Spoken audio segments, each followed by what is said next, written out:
baru Sol. Geng, tahu tak Acik ni sebenarnya baru balik daripada KLIA. Anaknya baru balik daripada Jepun, terus turun kat Gudang Posijan. Grab barang kedua dekat Gudang Posijan. Sebab apa? Acik ni dah jadi member kad kita. Gudang Posijan, Sol. So ada Acik lagi baru sampai.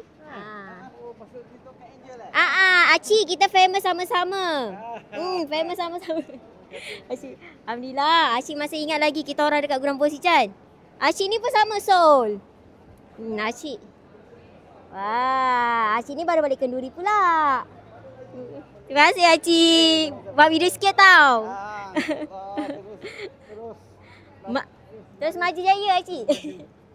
Wish Acik. Ramai Acik. Acik. Acik kata hai.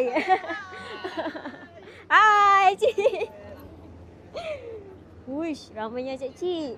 So geng, inilah Gudang Posijan. Vibe kita belum raya lagi. Tengok betapa meriahnya geng kita dekat Gudang Posijan. Yang bestnya dah dekat nak raya ni banyak barang baru turun. Ni pun kita ada lelong, cuma macam biasalah Big Boss orang lama kalau dah masuk sini mesti ramai mata.